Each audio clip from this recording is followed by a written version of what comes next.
Selamat malam para pemirsa, ketemu lagi di Hot Room only at Metro TV yang kali ini topiknya adalah topik ini menarik sekali karena pencurian dan jual beli data pribadi. Jadi dengan Bang, Gus Hot and Ajeng Kamarati hanya di Metro TV pada malam hari ini pemirsa.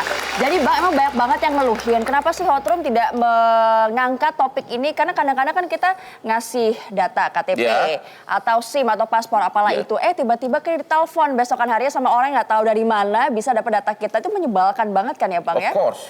Pernah nggak? Ya, kalau saya di bar gitu, kasih kredit card, tiba-tiba sebulan lagi tagihannya udah berjubel dari mana-mana. Lah kok bisa gitu? Ya, Nggak sadar kali nggak makanya. sadar.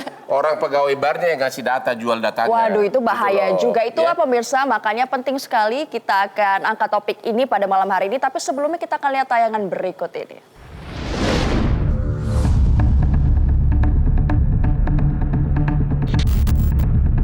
Kemajuan teknologi masa kini memudahkan kita untuk bertransaksi. Metode pembayaran non-tunai menjadi solusi instan dalam praktik jual beli. Namun untuk bisa mendapatkan fasilitas ini, masyarakat harus lebih dulu registrasi dan memberikan data pribadinya. Tidak hanya aplikasi online, nasabah perbankan pun wajib memberikan data pribadi dan mematuhi klausul yang diberikan pihak bank. Namun di tengah pesatnya perkembangan teknologi, menjaga data diri menjadi semakin sulit. Akibat praktik jual beli data pribadi kerap terjadi. Data tersebut dijual mulai Rp300 hingga Rp50.000 per nama. Penjual dapat meraup untung sebesar Rp5 juta per bulan. Adanya tuntutan perusahaan yang memberi target dalam menggait nasabah kerap menjadi alasan lazimnya pertukaran data pribadi konsumen di kalangan karyawan perbankan. Namun tersebarnya data yang memuat informasi pribadi disertai dengan kemampuan finansial pemiliknya juga dapat memberi angin segar bagi para pelaku kejahatan. Bayangkan, hanya bermodalkan foto KTP, oknum dapat langsung mengajukan pinjaman atas nama Anda. Bagaimanapun juga, mengambil data pribadi tanpa izin pemilik merupakan pelanggaran hukum. Seperti apa penyalahgunaan data pribadi yang kerap terjadi di masyarakat? Apa yang dapat korban lakukan untuk menuntut haknya yang telah terenggut? Data pribadi tak lagi privasi akan menjadi topik Hot Room kali ini.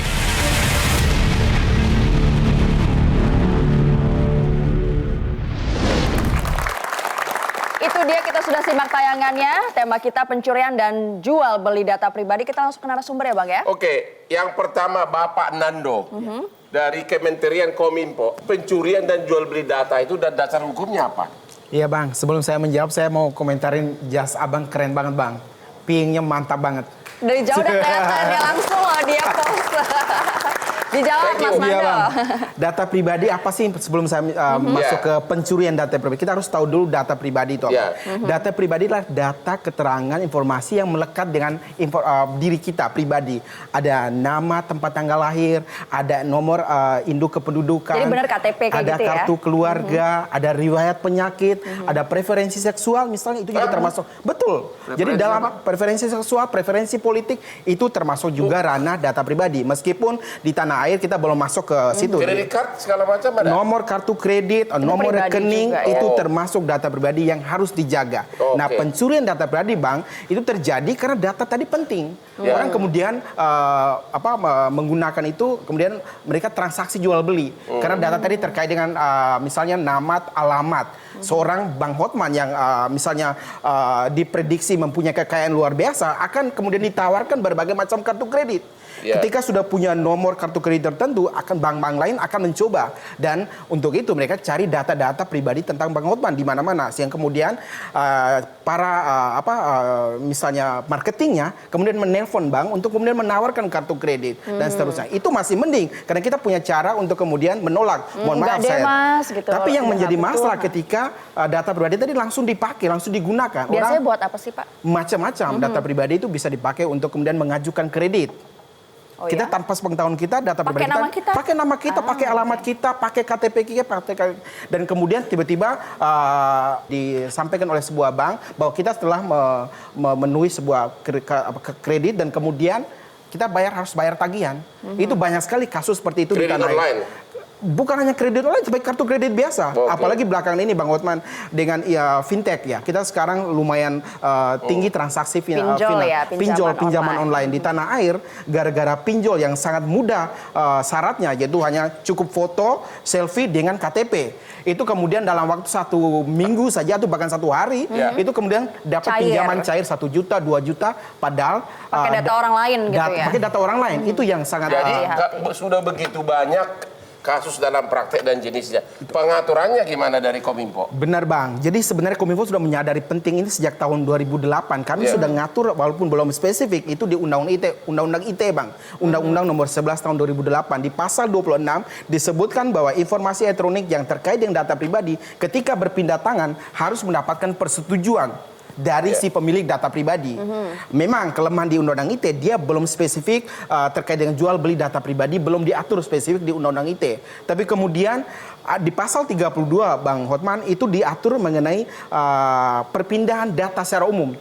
Kalau kita maknai termasuk data pribadi. Berarti termasuk jual beli. Termasuk jual beli. Dan itu pidana.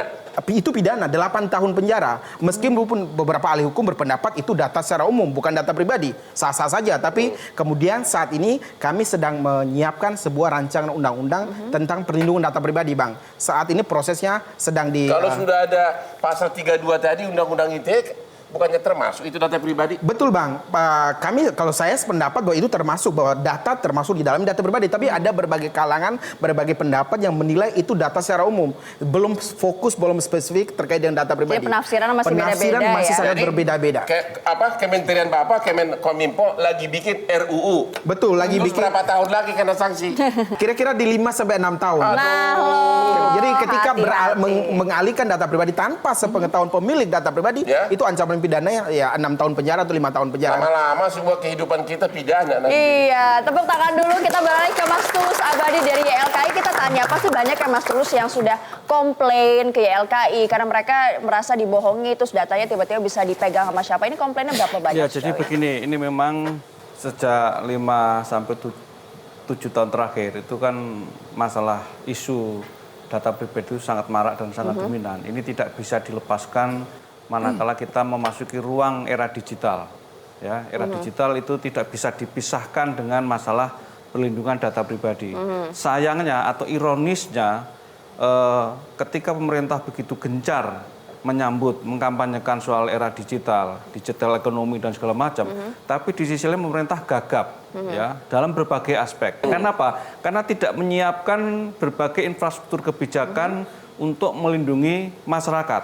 Pada akhirnya apa? Memang digital ekonominya itu bertumbuh signifikan. Tapi kemudian efek terhadap masyarakat, perlindungan data pribadi salah satunya, itu nyaris belum tersentuh dengan baik sehingga korban terjadi di mana-mana, terutama secara perdata. Jenis pengaduan yang sering terjadi ke JLKI apa?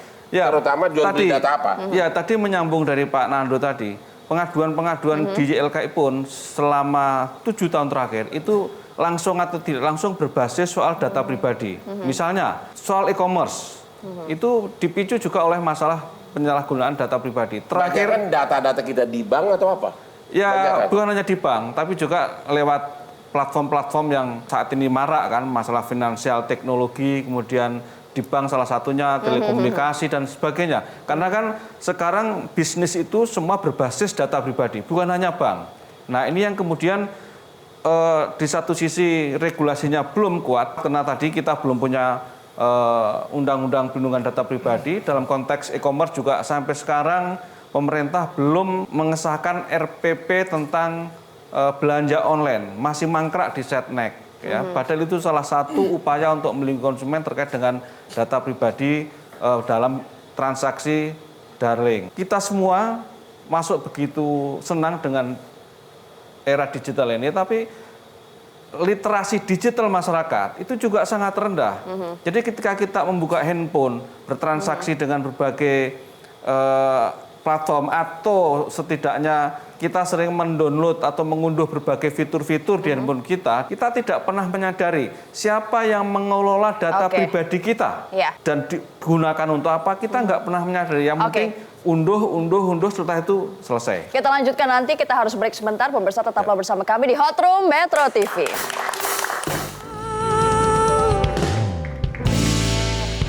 Ya pemirsa, masih bersama saya Ajeng Kamarati dan Hotman Paris di Hot Room Metro TV. Pencurian data pribadi memang bukan hal yang simpel pemirsa, dan ini bisa menjadi hal yang sangat menyebalkan karena kita tidak tahu dari mana tiba-tiba dihubungi orang dan mendapatkan nomor kita entah dari mana. Itu adalah hal yang simpel, tetapi buahnya memang tidak simpel. Nah, Anda tidak sendiri karena banyak sekali orang-orang yang pernah mengalami hal ini, termasuk banyak juga perusahaan besar yang akhirnya terjerat kasus karena pencurian data pribadi. Kita simak kasus-kasus apa saja yang pernah menjerat perusahaan besar. Yang pertama adalah perusahaan besar asal Amerika Serikat yakni Facebook. Kita simak kasus pencurian data pribadi. Yang pertama, Facebook ini pernah menjual data pribadi penggunanya kepada Cambridge Analytica. Dan nyatanya Facebook mengizinkan pengembang pihak ketiga yang terhubung dengan Cambridge Analytica untuk mendapatkan informasi data pribadi dari teman-teman pengguna yang telah mengunduh aplikasi tersebut. Nah, kita lihat jumlah datanya sekarang pemirsa. Adapun jumlah data yang bocor mencapai 87 juta akun dan pengguna dari Indonesia ternyata menduduki urutan ketiga terbanyak. Yang pertama terbanyak adalah Amerika Serikat mencapai 70 juta. Lalu Filipina 1,1 juta. Yang ketiga seperti saya katakan tadi adalah Indonesia 1.096.666. Inggris mencapai 1 juta juga dan Meksiko 789.000. Dan tentu saja ada hal yang harus dibayar, ada sekitar 69 triliun rupiah denda atau 5 miliar dolar Amerika Serikat yang dijatuhkan Komisi Perdagangan Federal Amerika Serikat ke Facebook atas pelanggaran privasi dari penggunanya. Yang kedua kita simak, ini ada perusahaan Lion Air Group. Tersebar di sejumlah forum online selama 1 bulan terakhir, puluhan data penumpang maskapai Lion Air Group bocor. Data itu diakses dalam penyimpanan Cloud Amazon Web Services atau AWS yang dibuka lewat website. Nah, kita lihat database pertama ditemukan 21 juta data penumpang. Sementara itu, database kedua berisi 14 juta data penumpang yang tersimpan di dalam file backup yang dibuat pada Mei 2019 untuk Malindo Air dan juga Thai Lion Air. Data penumpang yang bocor, hati-hati. Anda kalau misal memberikan KTP Anda, alamat, nomor telepon, tanggal lahir, email, hingga nomor paspor, waspadalah. Oke, kita akan menuju ke pelapor, Bang Hotman. Ada pelapor, kita akan panggil langsung ke studio kita. Kita panggil Renaldi yang sudah melapor ke Hot Room pada malam hari ini. Berikan tepuk tangan yang hangat. Selamat malam Bang Renaldi. Renaldi Martin. Ya, betul Pak. Ada termasuk korban pencurian data pribadi. Ya, betul. Bisa diceritakan? Jadi Januari 2018 yang lalu, di pertengahan itu saya ditelepon oleh lembaga finance yang kebetulan langganan saya. Dia menanyakan apakah benar saya sedang memproses kredit mobil. Saya bilang tidak. Terus dia bilang dia curiga karena nama saya, tapi nama istrinya berbeda dengan yang ada di database mereka. Terus dia kirim foto KTP yang mereka dapat dari aplikasi. Saya bilang ini semuanya akurat informasi kecuali alamat dan foto. Saya bilang. Akhirnya dia beritahu ke lembaganya dia bahwa untuk ditolak. Saya waktu itu melapor ke Polres di Tangerang, tapi kata Polres tidak bisa diproses karena belum ada kerugian material. Ya kan? Tapi kemudian pas di bulan Februari, karena saya lagi mau proses transfer KPR saya ke Bank Baru ini menelpon saya kalau kemungkinan akan ditolak karena dibilang plafon kredit saya itu sudah hampir mentok. Saya bingung mentoknya dari mana. Terus dia sebut ada beberapa kredit baru yang saya lakukan di bulan Januari. Saya bilang sih tidak pernah melakukan. Dikasih tahu sama dia satu contoh. Terus saya bilang alamat yang dipakai ini alamat yang sama persis dengan yang di KTP palsu. Saya bilang gitu. Akhirnya saya memutuskan kembali lagi ke Polres Tangerang. Tapi dia bilang karena ini sudah di beberapa lokasi kejadian, saya disarankan ke Polda Metro. Pas saya ke Polda Metro, saya buat LP. Itu saya ingat tanggal 21 Februari, lagi masa proses itu, mulailah debt collector tuh berdatangan ke rumah saya. Aduh. Jadi itu dia. rupanya walaupun di KTP-nya alamatnya palsu, tapi NPWP saya kan dipalsukan juga. Itu NPWP-nya persis alamat rumah saya. Nomornya sama persis. Jadi Nomor rupanya NPWP sama persis. Jadi rupanya debt collector ini ngecek ke alamat yang palsu, rumahnya kosong, dia datanglah ke alamat yang ini dan ternyata Jadi yang benar. kredit yang sudah cair oleh si pencuri apa? Dari mana? Totalnya akhirnya saya dapat kabar itu 8 kredit. Maksudnya apa? Kredit online Jadi atau? enggak kredit mobil. Jadi empat mobil, 3 kredit kecil sejumlah 50, 40 dan 30 juta. Itu totalnya 7 macam PT. Yang semua menggunakan nama? Semuanya menggunakan nama saya. Dan itu ya bermacam-macam debt collector lah akhirnya datang. Saya disarankan sama Pak Polisi untuk LP saya difotokopi. Setiap kali ada yang datang saya dikasih gitu ya. Tapi akhirnya diproses oleh polisi, itu dapat salah satu kaki tangannya yang diketahui orang ini pada saat melakukan duplikasi itu sedang berada di dalam penjara di Jakarta. Dia dapat duplikasi ini dari istrinya yang merupakan mantan karyawan bank tempat saya punya akun. Dari mantan istri, mantan karyawan di mana bank karena ada langganan. Benar, betul. Bahaya banget ya. Jadi yang dikasih fotokopi KTP asli. Kan kita punya fotokopi KTP asli ya. Mereka biasa foto kan kalau pas di bank Itu yang beredar. Itu yang beredar. Sama NPWP. NPWP juga. Padahal kita pikir bahwa kalau di bank itu kita ngasih data pribadi safe ya, padahal Safe, ya, ternyata betul. bisa seperti itu hasilnya.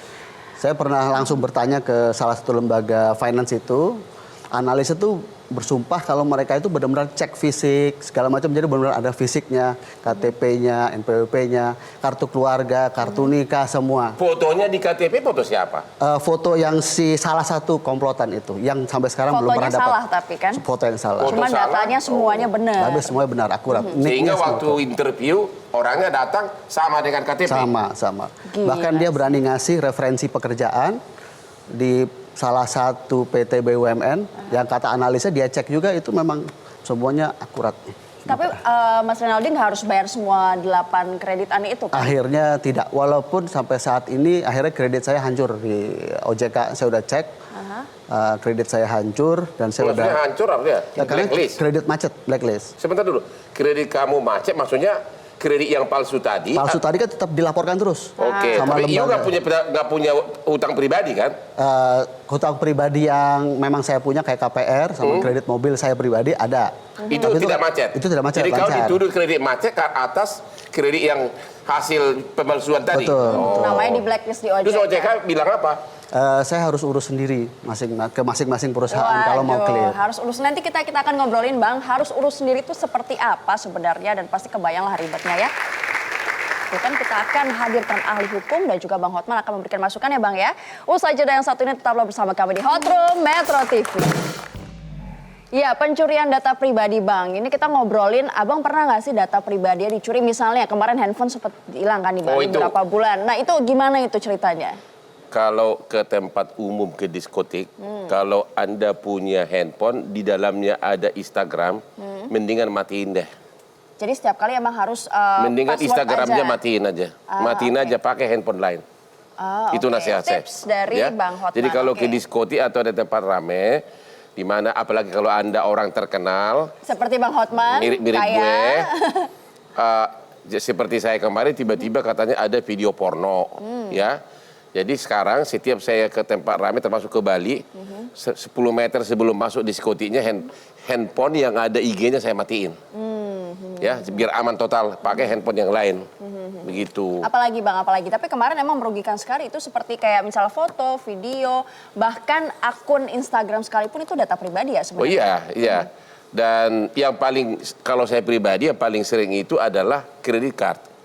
Sering tiba-tiba dari belahan dunia mana, ya, belahan dunia mana tiba-tiba seolah-olah saya belanja di negara mana, sementara aku ada di Senayan gitu loh. Kayak begitu contohnya. Terus ya. itu Abang apain biasanya? Mereka misalnya belanja pakai nomor kartu kredit Ya itu Abang. pasti, saya selalu memperkirakan, saya seminggu ini kemana ya? Oh, tapi nggak sejauh itu kayaknya. ke bar yang sana. Ya, saya nggak keluar negeri kok. Nah, begitu saya kasih contoh ke bank, tapi saya entah kenapa ya. Kenapa kalau orang lain kredit card disuruh bayar? Gua nggak pernah disuruh bayar. sama banknya. Harusnya justru disuruh bayar, kenapa? Dia urus sendiri dan memang saya bisa buktikan apakah itu karena banknya punya asuransi, saya nggak tahu. Tapi setiap saya komplain, saya bilang ini bukan belanjaan saya, nggak pernah disuruh bayar, dimaafin. Oh, soalnya lihat Bang Hotman kali ya. Ini Kan dari tadi udah asik ngobrolnya. Sekarang kita ngopi dulu dong, Bang. Dari tadi, kayak saya nggak bisa. Dari tadi kan saya lemas-lemas kalau nggak ada lemas-lemas. top cappuccino. Top cappuccino. Cobain dulu Pengalaman enak nggak nih. Ini top cappuccino dari Top Coffee. Terbuat dari biji kopi pilihan.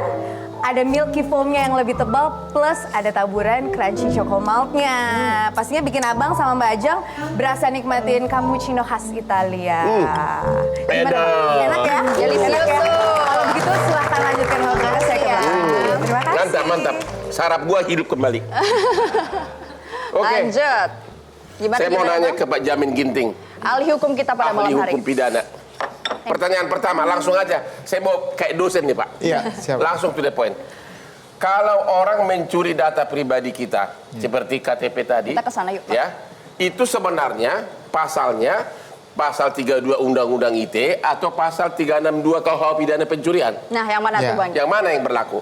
Sekarang kita lihat dulu ya, konteksnya tadi kalimatnya pencurian.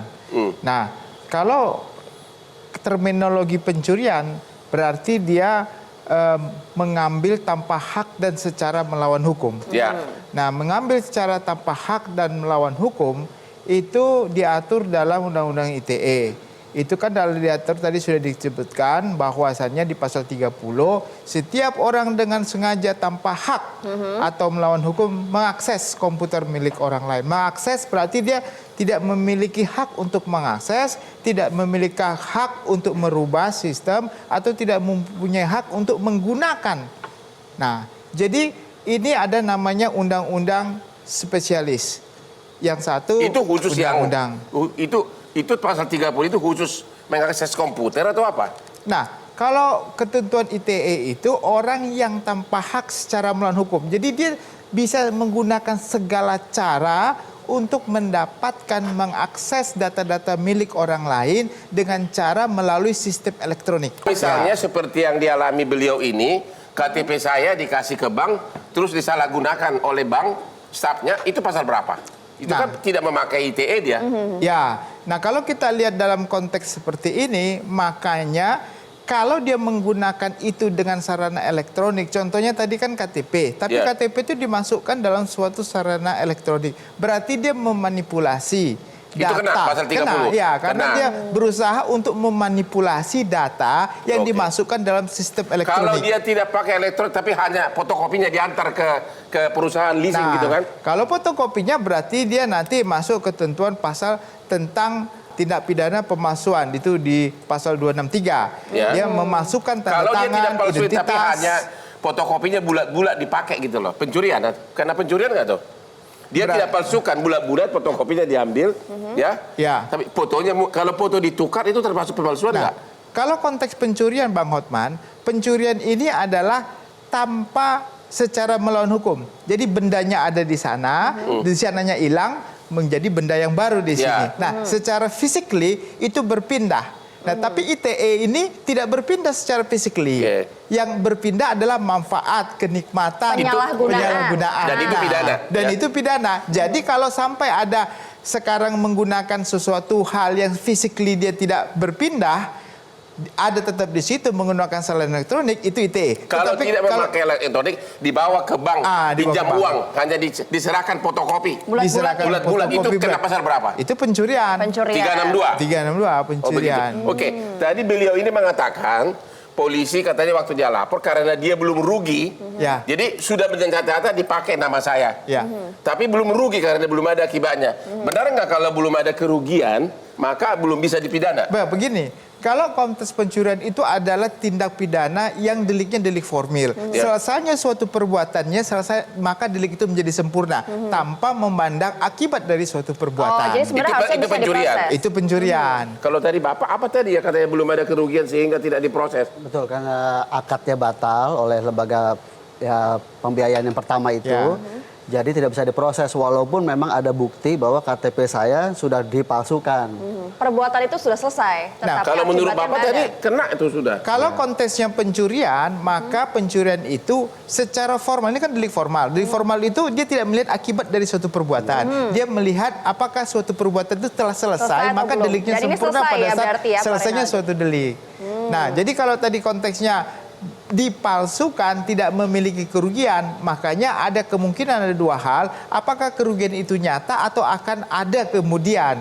Nah, kalau konteks ini Bapak kan belum ada kerugian dikatakan tadi, karena apa? Karena belum akadnya tidak jadi, tidak ada yang dirugikan. Jadi pasal berapa harusnya kena kalau begitu? Kalau saya lihat ini adalah orang itu kena pemalsuan, pasal pemalsuan 263. Jadi menggunakan data milik orang lain seakan-akan itu datanya dengan tipu muslihat dan rangkaian kebohongan. Karena tapi pelapornya harusnya pelapor banknya, begitu. Bapak adalah pelapor yang dirugikan, tapi banknya yang dibikin penipuannya. Jadi bank harusnya ikut melaporkan tersebut karena bukan identitas dia, seakan-akan itu identitas Ada dia. contoh lagi kasus KTP seseorang dipakai misalnya untuk menerbitkan sertifikat. Tiba-tiba ada sertifikat atas nama seseorang.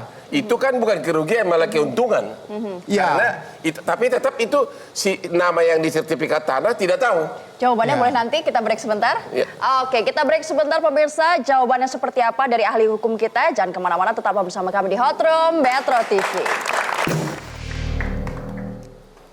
Bapak Tulus dari JLKI. Ya.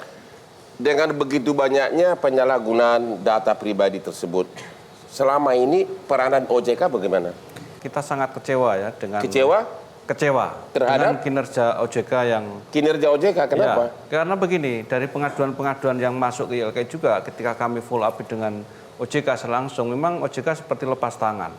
Ya misalnya banyaknya pengaduan-pengaduan fintech ilegal. Ya. Ya, OJK mengatakan ini bukan tanggung jawab kami. Loh, kalau bukan tanggung jawab kami, terus kerjanya apa dong? Karena ini masalah core bisnis yang dimana dia harus bersinergi dengan Kominfo segala macam untuk misalnya memblokir dan seterusnya. Walaupun diblokir hari ini, besok muncul lagi ya terus sampai Alasan kemudian. dia mungkin karena belum ada undang-undang mengenai pinjaman online ilegal, ya? Itu kali. Ya kalau ilegal kan pasti tidak ada undang-undangnya. Artinya dia memang harus dilegalkan bagaimana agar diawasi oleh OJK. Selama ini kan fintech, dari 300 sekian fintech yang beroperasi, itu baru 105-an yang legal terdaftar di OJK. Maksudnya Bapak karena itu bidang finance, Ya. otomatis harusnya OJK turun. Betul. Kalau ada hal tidak beres di Ya. lapangan. Dan mendengarkan juga keluhan-keluhan ya. Ya keluhan itu pasti, tetapi kan sebagai regulator di bidang jasa finansial harusnya ada upaya yang masif untuk menertibkan pelaku-pelaku ilegal ini. Mereka ilegal tapi dibiarkan beroperasi. Lalu kehadiran negara di mana? Dan Baik. juga kalau asal diajak OJK untuk ke show kayak gini, debat, kenapa ya nggak pernah mau ya? Iya, kenapa ya? Coba Itulah tanya. yang kemudian menjadi pertanyaan besar ya. Kenapa OJK yang selama ini dibentuk dengan undang-undang untuk melindungi konsumen jasa finansial, terbukti belum banyak hal yang bisa dilakukan untuk melindungi konsumen terhadap jasa finansial ini, apalagi di era digital. Kemudian korbannya sangat masif. Dan semua yang fintech tadi, yang ilegal ya, bahkan yang legal juga begitu, itu menyadap data pribadi yang kemudian data pribadi nanti dipakai untuk menteror konsumen agar konsumen mengembalikan utangnya. Memang konsumen juga punya kontribusi salah karena kemudian mengalami kredit macet segala macam, tapi ketika menyalahgunakan data pribadi termasuk foto pribadi yang berbaju minim yang akan disebarkan, itu adalah upaya-upaya menteror konsumen ketika ada permasalahan. Nah, ini yang kemudian sistem di OJK, misalnya soal suku bunga, ketika kita mengajukan pinjaman online, pinjol, itu kan bunganya bebas. Kemudian dendanya juga bebas. Jadi dari utang 500.000 bisa menjadi 5 juta dalam Dan hitungan ini 2 bulan. tidak diawasi seakan-akan Iya. oleh EJK ya. Gitu. Oke. Boleh Bang, ya komentar. Boleh, boleh. Gimana Pak? Gimana Pak? Silakan. Dari Humas Kominfo. Sebenarnya saya bukan membela OJK, tapi OJK selama ini cukup berkoordinasi dengan kami dalam memblokir fintech-fintech ilegal. Sudah lebih dari 1.400 fintech ilegal yang sudah kami blokir kerjasama dengan OJK. Tapi kita tahu seperti kata Pak Tulus tadi, Mati satu, kami blokir satu, tumbuh lagi. Kenapa hanya blokir? Kenapa nggak diproses pidana? Artinya peran kami di Kominfo tentu saja peran adalah pemblokiran konten, bahwa penerusan tindak pidana itu adalah kerjasama tentu dengan pihak Ya, kepolisian. maksud saya kenapa nggak langsung sama-sama ngadukan ke kepolisian? Karena pelakunya di luar negeri. Oh begitu. Ya, Iya benar bukan Pak. Betul, beberapa kasus itu memang dalam fintech yang ilegal tadi itu perusahaan-perusahaan yang setelah kita telusuri dia servernya itu ada di luar Tapi debt kolektornya semua di sini. debt kolektornya dari sini, tapi ketika server perusahaan PT tadi itu berada dari luar. Tapi kami di Kominfo sudah memblokir bersama lebih dari 1.400, padahal yang sahnya itu baru sekitar 105 tadi katanya, Mas pinjol yang sudah resmi yang ketika beroperasi dia punya dasar hukum di OJK. Tadi sebelumnya Mas Nando juga bilang bahwa RUU Perlindungan Data Pribadi ini sedang digarap Kemenkominfo dan juga Komisi 1 DPR RI. Sekarang kelanjutannya seperti apa sih? Ya betul sekali, memang kemarin itu belum sempat kami sampaikan naskah melalui Presiden ke DPR di DPR yang sebelumnya karena masih terkendala di proses parafikannya. Kira-kira inti pokoknya berapa tahun Pak? Di RUU Perlindungan Data Pribadi lebih penekanan pada pidana denda, Bang Hotman. Karena dalam beberapa kasus terakhir tahun ini kita melihat cenderung korporasi yang cenderung terlibat dalam penyalahgunaan data pribadi. Nah, pidana denda lah yang didorong lebih diutamakan atau lebih difokuskan proses penyelesaian dalam kasus-kasus Pidana denda. pidana denda. Terus pidana mengenai debt kolektor yang disuruh termasuk nggak itu Di dalamnya. di dalam RUU tersebut? Tentu saja ketika pihak-pihak yang kemudian terlibat dalam proses transfer atau pencurian data pribadi tetap kena. Ada pertanyaan Pak, apa benar kalau debt collector itu mengirim teror kayak gitu melalui WA? Emang secara teknologi nggak bisa ditelusuri siapa pelakunya? Bisa, sangat bisa. Teknologi menggunakan, artinya WA tadi itu kemudian cara kerjanya menggunakan nomor handphone. Handphone tadi bisa ditelusuri dari BTS mana, apalagi nomor handphone di tanah air sudah diregistrasi. Tapi karena korbannya adalah ekonomi lemah yang mungkin pinjamannya cuma 2 juta, 3 juta, 500.000. 500.000 sehingga tidak berani untuk mengadukan itu, sehingga dibiarkan aja walaupun korban debt collector sudah jutaan orang, begitu ya? Ya. Begitu Pak? Nah, Bang Mungkin Hotman, nanti kan tanggal 20 sebentar lagi ini ada pelantikan Presiden Joko Widodo lagi yang kedua, lalu diikuti biasanya beberapa hari langsung diumumkan kabinet-kabinet. Nah, kita juga punya harapan pasti ke depannya ini akan dilanjutkan. Gimana harapannya? Kami berharap DPR di periode yang 2019-2024 ini RUU pertama yang dibahas bersama pemerintah sehingga kemudian bisa kelar awal-awal tahun depan. Oke, tepuk tangan dulu, kita harapannya juga sama ya. Nah Bang, karena waktu tinggal sedikit kita tanya harapan-harapan dari narasumber kita. Kita mau mulai dari mana untuk bertanya tentang OJK dulu, bukan OJK. Panas banget. GLKI. Pertama dari sisi singkat masyarakat aja, Mas. juga saya kira literasi digitalnya harus ditingkatkan karena itu memang berawal dari situ. Peran OJK harus banyak OJK harus banyak giginya, jangan ompong lah. Mengawasi Ya. terus gitu Dan ya. kemudian para penegak hukum juga harus banyak belajar bagaimana menangani kasus-kasus digital karena ini memang kasus yang baru. Ya, dan saya kira harapan terakhir saya kira memang dari sisi regulasi adalah keberadaan Undang-Undang Perlindungan Data Pribadi. Kalau nanti ini ancaman dari Uni Eropa, ya kalau sampai nanti tahun 2025 suatu negara belum punya Undang-Undang Perlindungan Data Pribadi, maka akan di blackout, akan di-ban oleh Uni Eropa untuk tidak Benar bisa itu, Pak? bertransaksi Iya, betul. dengan Jadi Uni Eropa. untuk transfer data antar negara itu Uni Eropa mewajibkan di negara tersebut sudah ada undang-undangnya. Sudah Artinya kita semaju tidak itu bisa bisa. menggunakan kekuatan itu untuk transfer data antar negara dengan Eropa. Oke, Mas Renaldi selaku korban, apa harapannya? Kalau saya mungkin kalau diizinkan ada dua Pak ya, terutama kalau dari undang-undang ini sendiri saya harap memang ada tanggung jawab korporasi yang lebih besar. Untuk kasus saya kan sebenarnya bank yang di awal menyimpan data saya ini sama sekali tidak ada sentuhan permintaan maaf pun tidak ada ya. Karena dia banknya tidak pernah akui kan? Tidak pernah Karena akui. kadang-kadang oknum stafnya yang berperan. Ya, itu memang yang disebut. Terus yang kedua mungkin untuk OJK mungkin ada sedikit tambahan unit di dalam OJK yang membantu fasilitasi untuk korban-korban yang saya secara keputusan hukum sudah ada, tapi tetap harus melakukan apa-apa sendiri tanpa ada bantuan fasilitasi apapun. Oke. Pak Yamin Ginting, Pak Yamin Ginting. pidananya yang kurang keras atau niatnya yang tidak mau Yuk menindak? kita ke sana, Pak. Ya, saya kira sih ini sudah waktunya ya. Artinya semua transaksi, semua komunikasi sudah pakai melalui jalur elektronik. Jadi regulasi itu sangat penting untuk mengawal apapun nanti risiko yang mungkin akan terjadi dengan tadi contohnya hukuman pidana tadi. Nah, yang kedua, saya kira kita harus sadar, terutama regulator, tolong dibantu. Banyak nasabah yang tidak melek terhadap teknologi. Mereka hanya coba mengklik saja. Nah, ini harus berbahaya kalau sampai ada masyarakat yang tidak bisa meminjam atau mengakses langsung tanpa harus setuju. Jadi wajib setuju, kalau nggak bisa lanjut. Nah, ini yang harus diperhatikan. Ada dua kemungkinan diciptakan. Satu, setuju atau tidak setuju. Orang yang tidak setuju juga harusnya bisa lanjut begitu. Oke, baik. Bang Jamin Ginting terakhir, pesan-pesan di akhir acara apa Bang Hotman? Kalau pesan saya tadi terinspirasi dari Pak Renaldi kepada masyarakat korban-korban seperti ini, benar juga kata Bapak itu. Begitu Anda sudah korban begitu, langsung bikin LP, laporan polisi. Kalau ada debt collector juga, langsung bikin LP. Sehingga kalau datang debt collector berikutnya, kopi LP itu aja tinggal tunjukkan. Dikasih kopi ya. Itu sangat kuat dan mengikat ya Bang ya. Itu minimum menakut-nakutin. Ya, sehingga kadang-kadang kan dia datang ke kantor, datang ke mertua.